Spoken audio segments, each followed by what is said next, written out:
everybody, this is Grace. In this video, I want to talk about how things have changed as far as many things. It's changed in many ways. But I want to focus on when people had something that was special about them, and they were known for that thing that was special.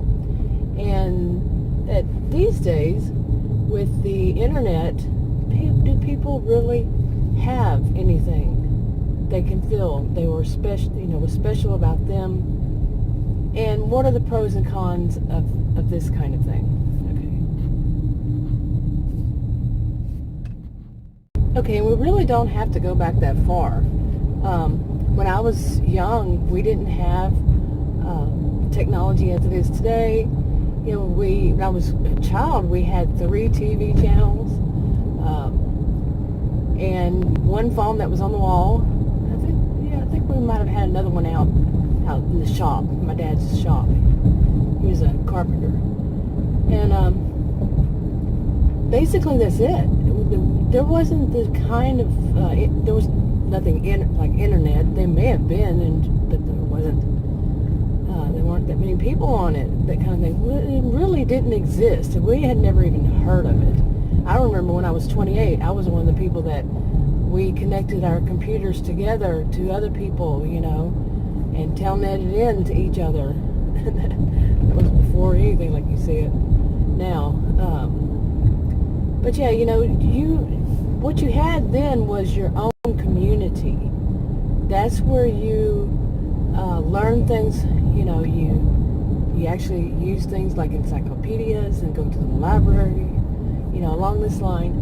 And you had a community that was actually in your neighborhood, actually, or in your town, in your area. It's nearby, not like you see it today, that it made such a blur. But these days, you often hear people talk about their community, the community they're in. It's online. I'm not everybody, of course, and not in everything.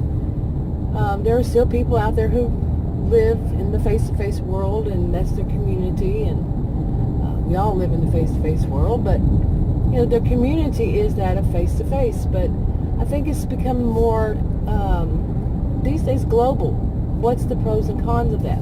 Think of somebody in the community before the internet. People had something special about them. Say it was a small town, or just your little social circle. Each person seemed to have something, maybe, that was special about them, a special interest. Like maybe one loved history. Maybe one was really good at cooking blueberry muffins or baking blueberry muffins. And you had your teachers, or maybe one teacher, depending on how far you want to go back. But, you had your carpenter, your blacksmith, your grocer, and people were known for this is what they are, this is what they contribute to the whole. And it wasn't all so much of just what they're contributing to themselves. People could feel good about this, themselves, because they are contributing something to society. Whatever is their specialty, or even just that it shows other people that you can have interests, like a historian, or someone who just likes reading history. You can have your own special interests, and not everybody has to have them. And in some ways, this person, or many ways, this person can be contributing to the society. So people felt good about themselves.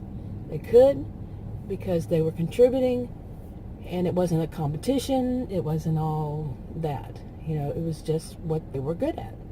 But what is it now that with the internet? Now that we have the internet.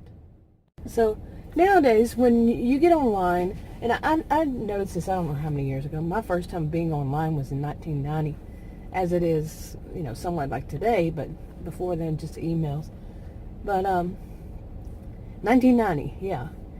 And of course I've noticed this before, but when you get online, like for the first time, some people still are getting online for the first time, and they run across other people, they may notice that there are other people who have that something special about them too. And it could be anything, like a special design. Maybe you like polka dots all over everything. Or maybe you like flamingos or sunflowers. Whatever it is that you like, and you've done your kitchen that, or your house in that certain motif, something, and you find out somebody else does. Well, there's no longer something that's no longer something special about you. Okay? And now it could be a talent. Maybe you're a what do they call them? Woodworker, crafter, I don't know. And that's something special about you. You make cabinets, a cabinet maker, and a certain design. And you find out other people do too. And it seems like it can reduce your feeling that you're contributing. You see what I'm saying? You don't feel as good. And there's pros and cons, and there's good and bad about all this, you see.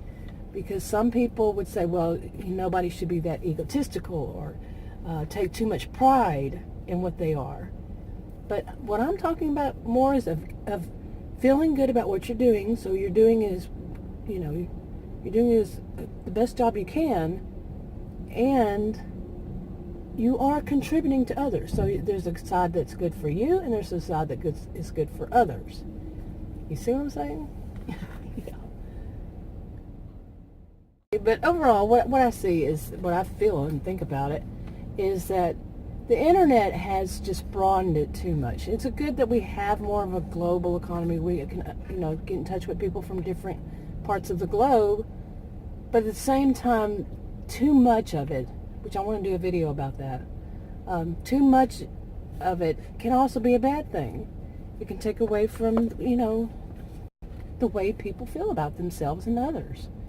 About caring about others, having good feelings of themselves and what they're contributing, and that they are contributing to society. You see, and that's very important to feel you are contributing to a lot of people. I say almost most. But yeah, I think it's gone too far. The pendulum has swung too far.